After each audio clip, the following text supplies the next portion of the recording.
The A-List Podcast is brought to you by FanDuel, the exclusive wagering partner of the CLNS Media Network. Welcome into another episode of the A-List Podcast. Sherrod Blakely, Gary Washburn joining me, Kwani Lunis. We're the A-List Podcast. Week 1 of Summer League is in the books. And if you're watching online, you can tell that's, I think, where Gary is right now. I see the lanyard. Let's just quickly react to what your real expectations. Let's start with Jordan Walsh. What do you think the realistic expectations for him as a rookie are right now? And from your conversations with him so far, what have you gathered now that you've been able to be around him a little bit more? Yeah, Jordan's a really bright kid. Okay, so he reminds me a lot of Grant. Okay. Now, is that a good or bad thing? No, very good thing. He's a real bright kid, a good talker, creative guy, storyteller. He's 19, but he's got just a really great spirit and disposition about himself. I think the media will love him when he gets to Boston because he is not your typical, what? No. Like he enjoys talking to us. He enjoys the experience. So as a personality, I think he's a wonderful young man. And as I said, he reminds me a lot of a young Grant. Okay. Wow. As a player, impressed. First of all, he's skinnier than I thought he would be. Okay. He's a frail kid. He's got to build up some weight, some mass, get those Sherrod shakes going, those smoothies. Not the Sherrod shakes. The Sherrod shakes. The smoothies, the cheeseburgers. He's got the steaks, the mashed potatoes. I will help him with that, Gary. Yeah. Take him to all the fast food restaurants. Yeah, he needs some conditioning in terms of just his strength because he is 6'7" and probably 185 or something like that. Like he is not. He needs to fill out. That's the first thing to know. Second, he's comfortable shooting a 3-point shot. He makes plays. He runs all over the floor. He hustles. He's a pretty good passer. So the skill set is there. Now, whether he's going to contribute next year, I think more than often than not, he'll be in the G League. He'll be in Portland. But I was impressed so far. It was sort of like he was a first-round pick. Like he played like it. He didn't play like a guy who was way over his head and just wasn't sure of himself. I mean, he had 4 3-pointers in the opener. He struggled from the field, but still made some good passes, made some plays in the second game against Washington. So overall, I was completely impressed with Jordan Walsh. I think he's going to help this team eventually, but it's going to be time. I think the period between now, when the Summer League ends this weekend, and the beginning of training camp, that 2, maybe and a half months is going to be critical for him to just hit the weight room, get into the Celtics program, and just prepare himself for his rookie season. I think it's going to be a key time, but I see the potential. Well, the thing that, I think we sometimes lose sight of is that he came into the college game as one of the best players in the nation. I mean, he was a top-tier recruit. And so there's a certain confidence and swagger that I think those guys have when they come into the NBA, and they realize that they're competing against a lot of the kids in Summer League that they were busting back in the day. So for him, I think that there's a undeniable level of confidence and comfort that he has in Summer League. But to me, and Gary, you kind of alluded to it, at some point he's going to have that welcome to the NBA moment. Just like the number 1 pick got jammed on, that was his welcome to the NBA moment. Jordan Walsh is going to have that moment where he's just going to be bully balled by someone who might be 6'2", or he might get dunked on and matched up with like somebody who's 6'9", 6'10", and they just shoot right over top him. He's going to have those moments, and to me, it's not whether they happen; it's how does he respond to them. Is he going to learn from those moments? Is he going to do like a guy like Jaylen Brown did? Remember when Jaylen was a skinny dude when he came into the NBA too, and guys like LeBron, they try to bully ball him early on. And they had mixed success with that. But Jaylen got stronger. He got more confidence. And he figured out how to evolve his game in order to get on the floor. Remember, Jaylen was like Mr. Defense when he first got in the league. That was the way that he was able to get on the floor because they had so many guys all around him who could score. as he got more comfortable with his game, with his body, with his potential to make an impact, he figured out what he needed to do. He figured out how to get in where he fit in. And I think Jordan Walsh, I think he's going to surprise some people this year. I think he's going to be able to contribute sooner rather than later. I'm watching him play, and he got some dog in him. He definitely has some dog in him, and he's just not a big dog yet, physically. But the Got fact some that puppy. You got some puppy in him. yeah, I'll let him out the kennel. He can come out the kennel and run around a little bit, Okay. bite at some ankles. He could do that. He could be that guy. I think he understands that he just has a role to play. He's not going to be the star of the team. He's not going. I mean, I was listening to an interview where someone asked him about did he see Jason Tatum, and basically said, "I saw him, but he didn't really look at me." And it's just like, yeah. So Brooke, know your role. Know your role. That's the man. And if he doesn't acknowledge me, that's okay. I'm literally nobody right now. But that's not about what I'm. That's not going to define me. It's not where I'm at. It's where I'm going. That's what's going to determine who I am. And I think he's got the right mindset for that. I like him as a second round pick because as a second round pick, he's going to play with a little more edge, a little more chip on his shoulder.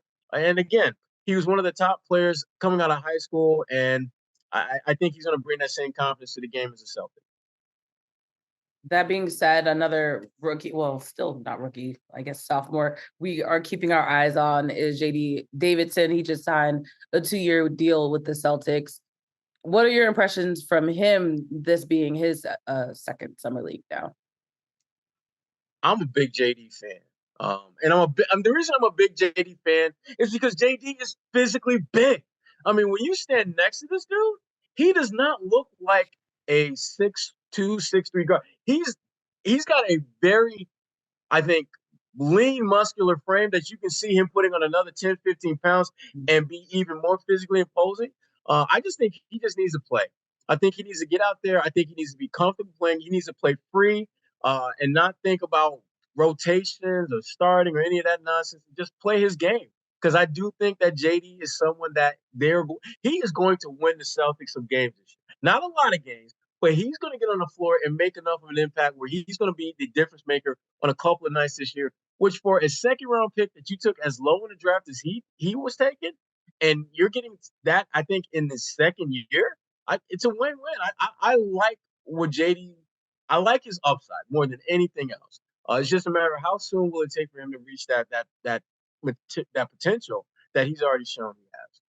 Take your first swing at betting MLB on FanDuel and get 10 times your first bet amount in bonus bets, up to $200. That's right, just bet $20 and you'll land $200 in bonus bets, win or lose. That's $200 you can spend betting everything from the money line to the over-under to who you think is going to hit the first home run. All in an app that's safe, secure, and super easy to use. Plus, when you win, you can get paid instantly. There's no better place to bet on MLB than FanDuel, America's #1 sportsbook. So sign up today and visit FanDuel.com/Boston to get up to $200 in bonus bets. That's FanDuel.com/Boston. FanDuel, official partner of Major League Baseball.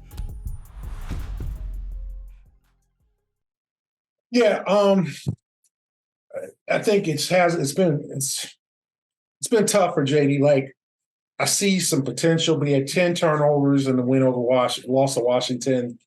There's just some reckless kind of play, not bad, but just trying to make the perfect pass.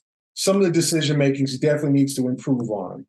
And this is his second summer league, right? This is not his first rodeo. So I'm hoping, if you're a Celtic fan, I think you should hope that he gets better in the last 3 games. Like, because I think he is not, you want him to have that command on the floor. You want him to be able to run the offense, get his team and get his teammates prepared, the ball in places that they like, and then take care of the ball. And I think the take care of the ball thing has been a real concern. I mean, 10 turnovers, 9 assists the other night. And I mean, I see it, but like, I thought maybe he would have a chance to compete for a roster spot on this year's team. And in the first 2 games, I just don't see that. I see more time in the G League. Now, who knows? He might do a 180. Obviously, they got 3 more games left. He's got a chance, but I thought I would see a more mature, kind of orchestrator, ball handler, as opposed to some of the passes I've seen him make. Is like that's not a good pass, or the entry pass, or the pocket passes that he's trying to make. He's got to think first about, okay, do I want to do this pass? Is this going to make it to its target, or is this going to be, knocked away, intercepted? And I just think that there tends to be a little bit of a kind of a not out of control, but just not in total command of being out there. And I want to see more of that from J.D. Davison, because remember, this is a second summer league now, and you can start telling the difference between guys like, I've looked at, we looked at Keegan Murray, like he didn't need to be in summer league. I've looked at Shaden Sharp from Portland Trailblazers second year. He doesn't need to be in summer league anymore. Like you can tell, like he's better than all these guys out here. And for JD, I don't know if I wanted to see him where he was just like the best player on the floor at all times, but I wanted to see him be like, okay, this is my second go around. I'm not a rookie anymore. I'm under control. This is what I'm going to do. And I didn't see that, especially against Washington. Now, he hung in there. He made some plays, had that dunk. You can see the athleticism, but it's sort of like, here's the thing, that this is what happens is that, to me, JD's a kid who was obviously a superstar in high school, all state, all that at Alabama in high school, goes to the University of Alabama, shows flashes, but at being a point guard, but he only played one college year, right? And then now he's in the NBA, and this is the whole thing, like, and the same thing with Jordan Walsh. These dudes don't even know who they are yet. They don't even know what kind of player they're going to be yet.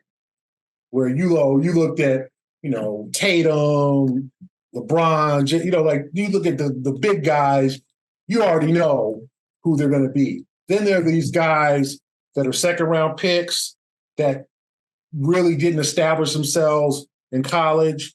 And so now they're trying to establish their identity in the NBA. That's hard. If you're not a pure point guard, if you're not a pure center, if you're not a pure three. And JD was probably a dude in high school who was a big scorer and did everything, played 1 year college ball. Then now the NBA, they said, okay, JD, you're a point guard, so you need to be a point guard. And he's still trying to figure that out. So I think, him signing that 2-way, I think was good as a sign that they still see the potential in him. But it's hard to adjust just to being an NBA point guard when you don't have enough reps in college ball. And, you look at some of these guys, I mean, they played 2-3 years in college. That's how you become great point guards. Ja Morant played 2 years at Murray State. Sometimes that college experience gives you a chance. So I think with JD, you hope that he can establish that identity and find out who he is and be good at his role, as opposed to being kind of just trying to do it because that's what everybody pushes him to be, a point guard, because at this point, that's his role.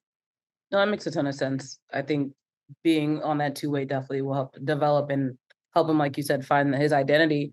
But Summer League overall right now, the Celtics are 0-2. It's just Summer League. We say that every year, whether they're winning or not. But what do you make of the 2 losses? And I mean, again, get grain of salt, because most of this roster probably won't see in a regular season game. But what's your assessment?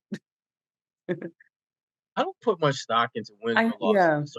Yeah. So I'm looking more at some of the things that Gary touched on JD. I'm just looking at how they're playing, how they've grown. Mm-hmm. Do they show the ability to impact the game? What's his name? What's his name? Scrub? The Scrub kid? Jay Scrub, yeah. Yeah, which is a horrible name for a basketball player. Just saying. Yeah, Always thought about it. I would change my last name. But I mean, he's shown flashes of being someone that, again, consistency is his biggest problem. He can score. He just doesn't score consistently enough and doesn't do enough of those other things to really kind of cement himself, not just with the Celtics, but just in a more broader sense in the NBA. But this is an opportunity for guys to showcase what they can do beyond what we already know.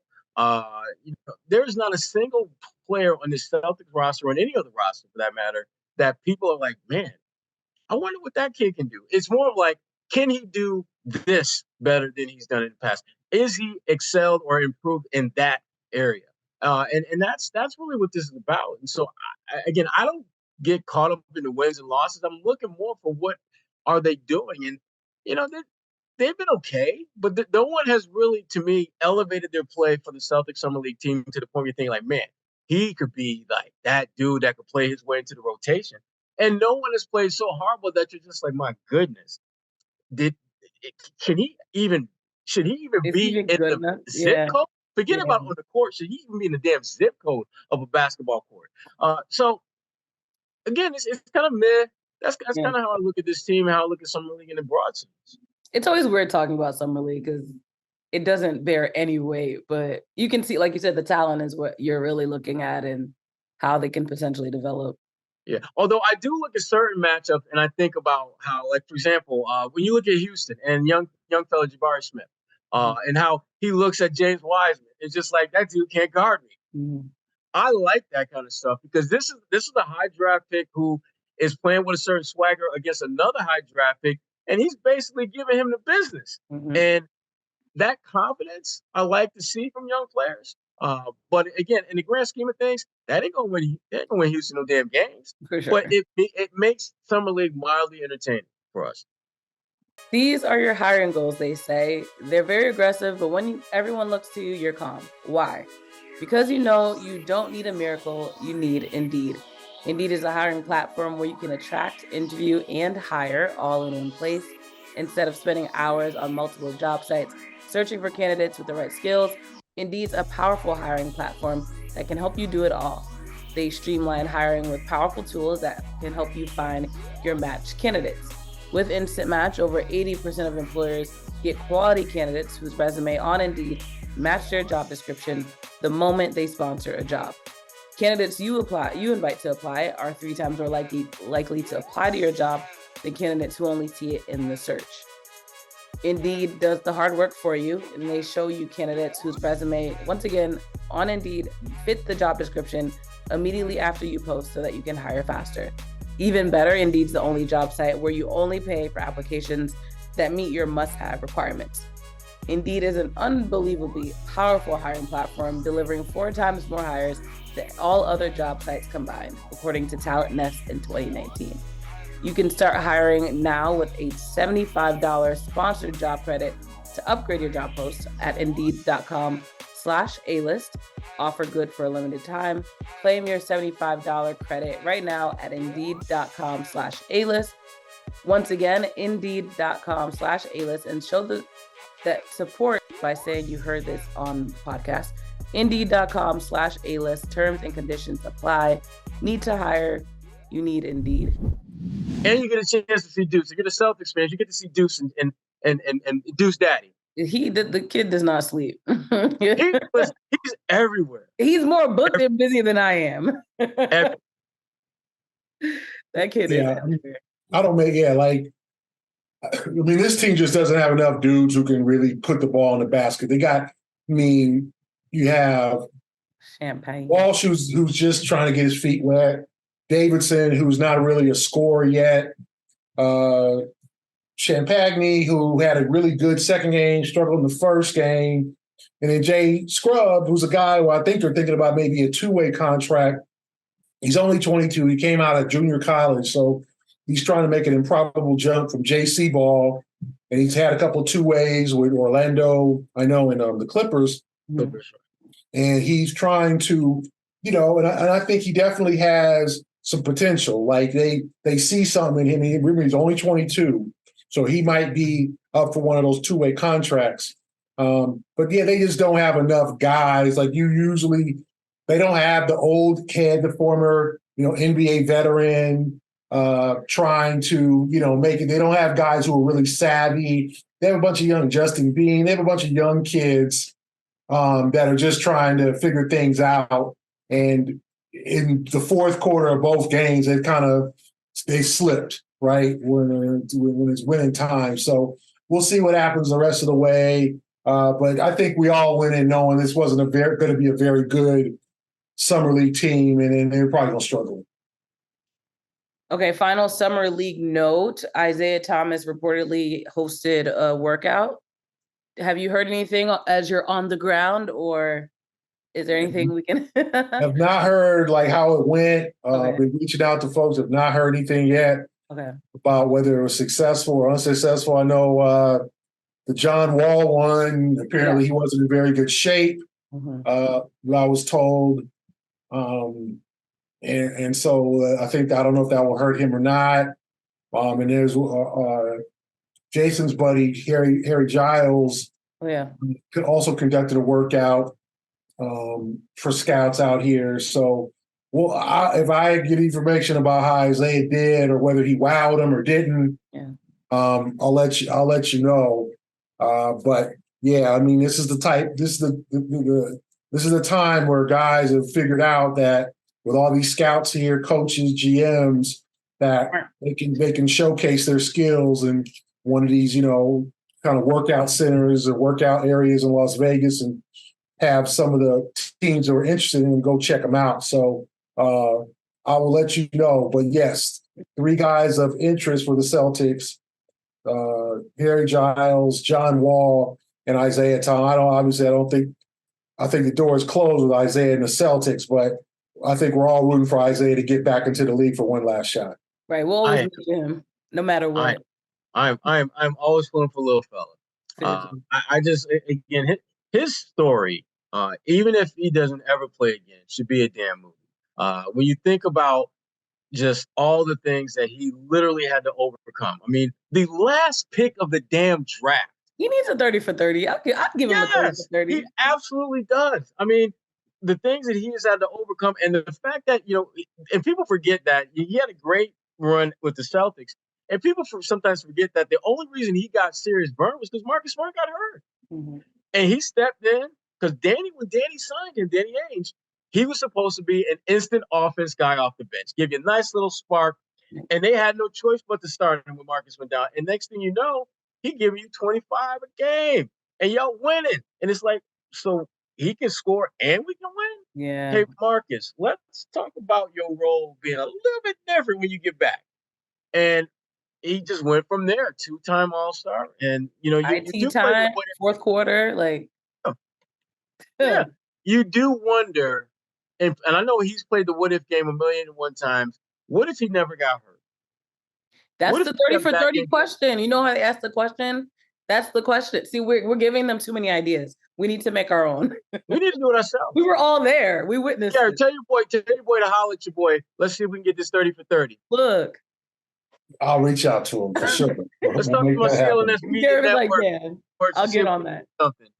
No, I'm very interested. I feel as though there has to be some kind of story told in the future. I just saw a clip of him on Instagram, and I didn't look at the context of it, but he was talking about his time in Boston briefly, but he gets really emotional, and he basically says, like, they gave up on me, and it cuts the scene. But in some ways they did. We talk about this every week. It's a business. We understand the way the league works, but you can't help but have the emotional attachment. I know fans, at least, when it comes to the way that they watch these players and the way these players pour their hearts and souls out for the game that they love, but also for the people that watch them play. So I'm going to be very interested to see and watch, one, how this goes out, this plays out, but just overall how his career. I'm hoping he gets another shot. I wouldn't be shocked to see him on an NBA roster. I wouldn't be shocked to see him on someone like the Lakers, for example. And they've loaded up this year. They've got some decent players, but wouldn't be surprised to see him somewhere like that. Okay, as we final former Celtic we're going to talk about on this episode, unless we get into more into more wormholes. Marcus Smart, his introductory press conference in Memphis, his hair was still green. That was actually the first thing that was asked before the press conference even asked, because in the video it kind of looks a little bluish, but it was definitely still green. But it was weird watching that press conference, the way that he talked about Boston already in the past tense. And I think it was weird for him too, because you could tell he was kind of like thinking as he spoke, but also the saying of we now that he's in Memphis and acknowledging he is part of the organization, accepting that he is going to be a role model for Ja Morant. I'm assuming you both saw the press conference, and if so, what did you think? I'm sad still.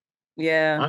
I mean, it's going to take me a minute to just kind of. Weird. I've accepted the fact that he's gone. I get that. But having known him from the day he got here, from like trips up to Maine where he's doing camps and all the stuff that he did for the community in Boston, and it's a lot to process and digest. And I know that Marcus, I know this without question, this has been a difficult transition for him, because Marcus is one of those players that at the end of the night, there have been very few nights where you didn't feel that everything he had was left out on that floor.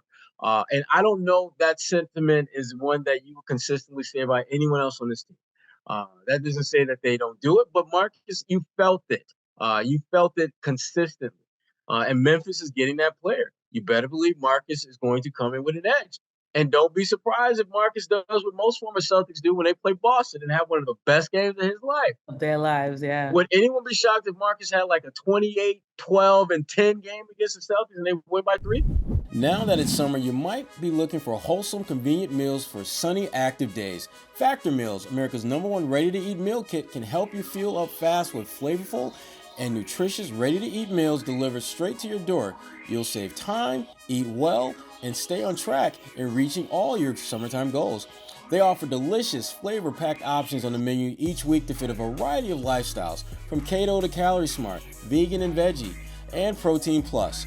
Prepared by chefs and approved by dietitians, each meal has all of the ingredients you'll need to feel satisfied all day long while meeting your goals.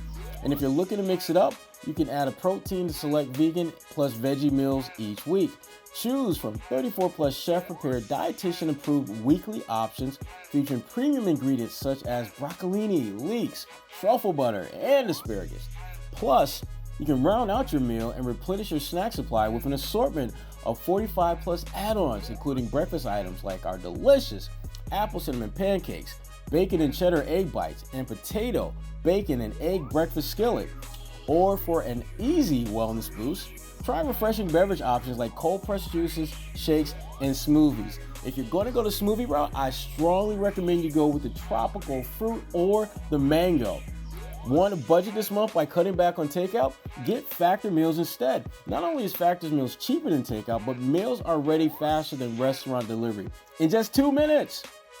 Head to factormeals.com/A-list50 and use code A-list50 to get 50% off your first box. That's code A-list50 at factormeals.com/A-list50 to get 50% off your first box. Shoot, and only take like 6 shots to do it? Shoot the rest of the time on the free throw line? Come on. It's going to happen. Another point from that press conference, though, that stood out, him and Jaren Jackson Jr., the last 2 defensive players of the year, now being on the same team. It never happened in the history of the game. That's a little scary, especially when they were talking about the fact that Memphis didn't really take that many charges over the last few seasons. And Coach basically said, like, if Marcus has a drill and he's willing to lead by example, then we'll throw him in to lead it. And I'm like, we're going to have a bunch of defensive players. I'm telling you. And I'm kind of scared for the West. It's going to be Tony Allen's team 2.0. Fact. That's how they and the fact that Ja is out, they're going to lean even more so on what they do defensively because of that. And Memphis, I'm telling you, listen, I've said this and I'm going to keep saying it. Memphis is a team that I would be worried about if I were in the Western Conference because they are going to get one of the most dynamic players back in Ja Morant, about a quarter of the way through the season. But leading up to that, they're going to try to beat the snot out of you because they know that's the best pathway for them to be successful. They're going to be physical. They're going to grab. They're going to pull. They're going to poke. They're going to punch. They're going to do all that stuff. And Marcus Smart, he's finally in his element. I mean, the way they're going to play and follow his lead, for heaven, for young fella, young game changer. He has found his nirvana. I can't be mad for him. And that for me, I'm of all the teams he could have played for, he's in the absolute best situation for what he needs right now to just get that rejuvenation that I think he was lacking in Boston. Yeah, I think he's getting more into being with the Memphis Grizzlies.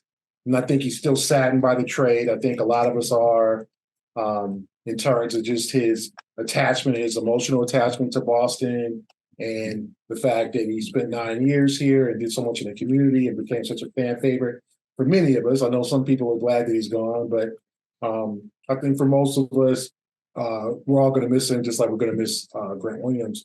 I just think Marcus is getting more into being, because it was pretty obvious how much Memphis wanted him. I think that's what I got out of the press conference. Like, they were ecstatic that he's there. Like, they are giddy, happy. They got a grinder. They got a grinder for the grindhouse. They got a guy who's a dog.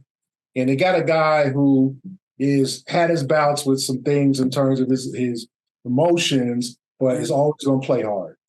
And he ain't going to do no stupid stuff on the floor. And I think they kind of put that role on of being kind of like one of their emotional leaders on Dillon Brooks, and that ended up not working out, and they kind of pushed him out and didn't want any part of him anymore because of poking the bear with LeBron and just some of the things. And offensively, he just wasn't very good, right? He just was a bad player offensively.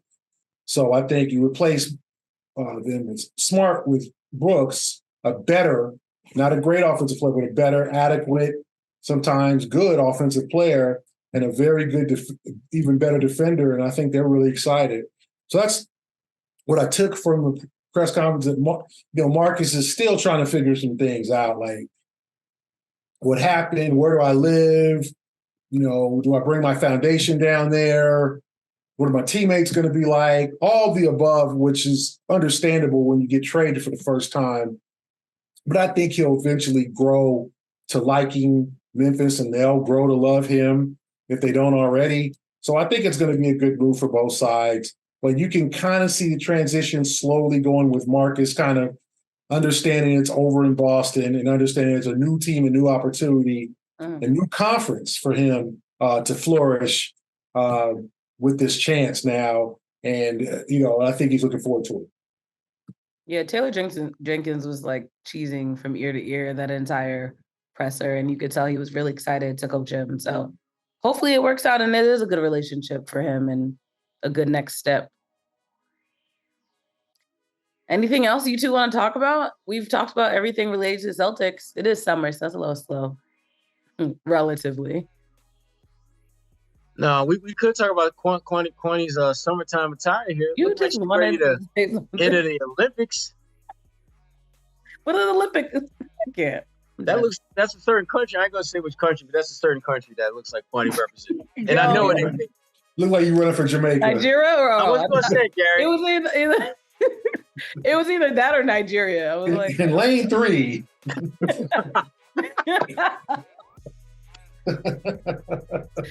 Oh man. Kwani, I love my Jamaicans. I don't think I'll ever run that fast, but shout out to all my favorites. Wait, Kwani, like she's ready to do 400 right now. No, you do look like you're ready. Got the nails, Gary. You see the nails? You see them? No. Like mini Flojo. Yeah. I'll work on it. Well, since you're done roasting me, that's a wrap on this week's episode of the A-List podcast. For Sherrod Blakely and Gary Washburn, I'm Kwani Lunis. Tune in next week. See what we talk about. The network is powered by FanDuel. Sign up at FanDuel.com/Boston and get in on the action with $200 in bonus bets guaranteed.